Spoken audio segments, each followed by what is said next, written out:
Alright, ladies and gentlemen, welcome back to another Digimon deck profile. Today we are doing a deck I did before, back in BT7, but this is with the upgraded cards from EX2 Digital Hazard. So this is my favorite deck to play, my favorite Digimon to work with, it's ShineGreymon, and my favorite color of the TCG, yellow. So starting things off with the eggs, if you watch my other deck profile, you'll find that they're the exact same line as used in the Renamon one. And that's because we just want to get those draws and maybe dish out a little bit of extra 1000 damage. So using this over Upamon, we don't have a ton of options per se, but we actually do more consistently get the draw off than when we're attacking at 3 or less security, so I'd say it's definitely worth it. It's pretty nice to have a way to get early draws in this deck. A lot of these tamer stuff really remedied a lot of the problems this deck was having, so it's really cool to play with. Going on to the rookies, we got 4 Patamon, and the biggest thing is, like gaining memory, sure, but making sure that ShineGreymon is basically a 3-cost evolution, because he's going to nuke something when he evolves, makes this guy kind of the best rookie to work with.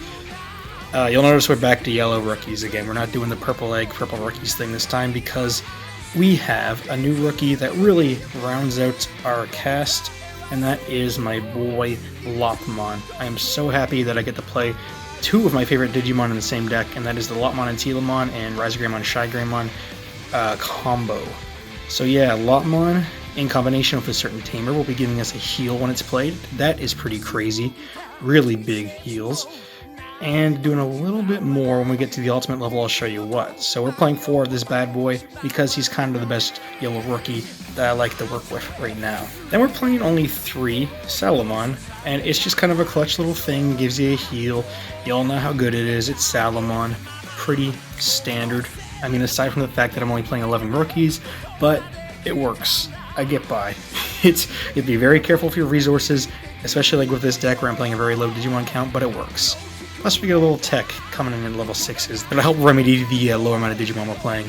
Anyway, moving on to level 4s, of course it's gotta be 4 copies of Kazemon, evolving onto the Tamers, getting the extra attack in, just exactly what this deck wants to work with, so 4 of her.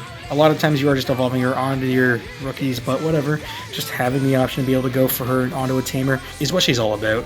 So next we get 4 copies of a 1-cost evolution, and that is Piddomon. He's got the blocker, comes into play sometimes, and that's actually all we're playing for level 4s. Now, I could consider playing Viximon. He's very good, gets that nice draw in there, but it's got to have 3 or less security. Mimicmon, who is basically a 2-cost when you play him, but you gotta have 3 or less security. So I'm just going to stick to a low count and cheap evolutions and evolve on the Tamer. Such a good effect, gotta have this one.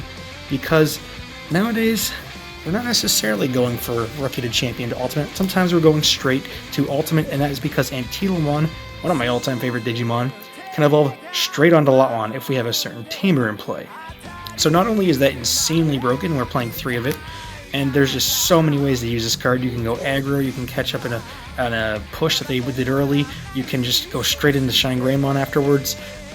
You can do 2 attacks with this thing if you need to. It's just so good. I love it. I'm so happy that Antylamon and Lopmon are together with my friend ShineGreymon to make one of the coolest decks ever. That is such a unique and cool way to play. So that even though we're running a little bit low on level 4s, it kind of works out because we get Antylamon. Of course, what ShineGreymon deck would be complete without RizeGreymon? Gonna play a free Tamer, gonna give a crit. I wish they had 4 arts to work with because I just like to pick all the arts because they all look so nice. This one reminds me of that one card from Duel Masters. Like, it was like a Wyvern, and it like destroyed blockers when it attacked. That's why I'm playing it, because I like the way he looked. Anyway, RizeGreymon, very simple, straightforward, very cool Digimon. Love playing him. Moving on to the level 6s, I think we'll start with the guy himself. It is ShineGreymon. Like I said, I love the artworks in this game, so I'm always playing as many of them as I can. So we got 2 and 2 for artworks. He is the guy. You can play him in so many different ways. You can go aggro and nuke everything real fast before they can set up. You can play it safe and put up a bunch of Tamers and then just wipe their field, and then wipe their field and wipe their field when they can't recover, and basically win through attrition. He just has massive power. He can attack in and over anything because you're going to have a lot of Tamers. Got the crit off of RizeGreymon sometimes. This is just such a very well put together card to represent ShineGreymon as like a canonical powerhouse that he is. I'm just glad to use them, man. So, the secret tech is, ShineGreymon got a waifu, and that is Junomon, based off the Roman goddess Juno, or Hera in Greek. So, as far as a waifu goes, this is literally the goddess of wives. So, yeah, she's the waifu. Supreme. Anyway, it's a purple Digimon, but it evolves off yellow, so I guess I'm still playing yellow-purple in a way, even though this is my only purple. But when Digivolving, you'll 3 get a Digimon card from my grave to my hand. So, because we're running so low on numbers as it is, being able to recover anything we want is like super good to begin with. But, you know, sometimes you get a ShineGreymon that was insecurity, one that went to the bottom of your deck, then you're only working with 2. Well, not only do you now have another level 6, and we're running 7 level 5s, which is pretty unusual for me, so I do need to put more things onto them, but now you can recover your ShineGreymon and use again. A really cool thing is Retaliation, and that may not seem huge, but it's actually really big for this deck, because one of the things that this deck kind of lost to, surprisingly, was like generic green stun, because I can't keep things up because they just attack over them. A lot of times I take advantage of the fact that I can just put something up, keep it unsuspended, then evolve into it on a later turn and like nuke stuff. Green doesn't let you do that. So being able to have something with Retaliation gives you the freedom to attack around and do stuff and say like, hey, go ahead, try to use your removal to get rid of this. Green, try to attack this. You'll die if you do it. Anyway, Junomon kind of is the perfect fit for this deck as it is now. I consider Trubamon from BT8 would be very thematic, kind of works with my Tamers, gives me a stall turn, which is nice, and I shut for ShineGreymon afterwards.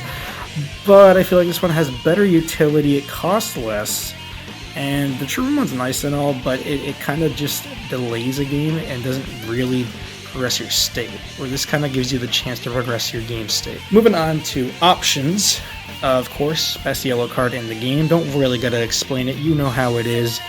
4 copies of Wyvern's Breath, so that's for the security sack. We are healing of Lopmon, so may as well have them in there. Get some real big nukes going. But, I mean, like, sometimes you brick, or sometimes you're playing a little bit slower, especially when you have only a limited amount of Digimon. So, let's say I just have the Viximon with some rookie on top of it, I nuke a guy, well, their guy's gone, I get to draw a card as well. Wyvern's Breath, very good card still.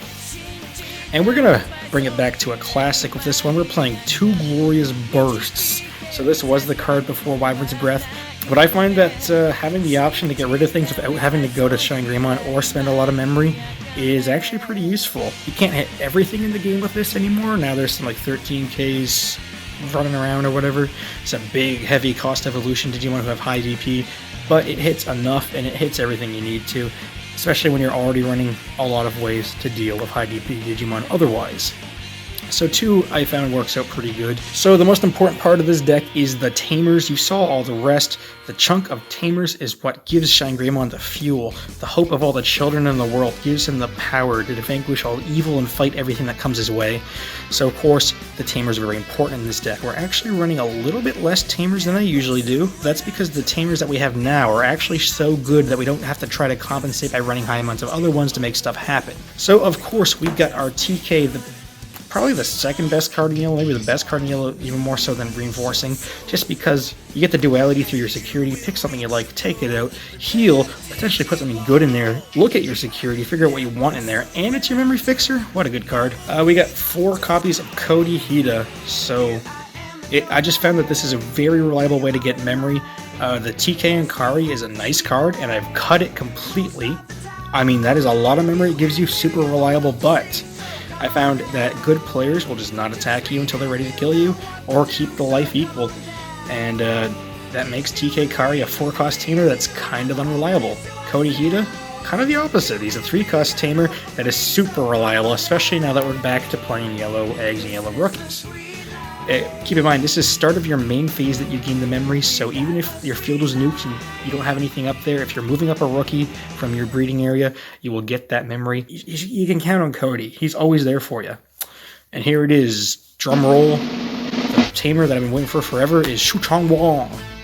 And I thought her name was Shu-Chong Wong or Susie, but apparently now it's Shu-Chong Wong, but whatever.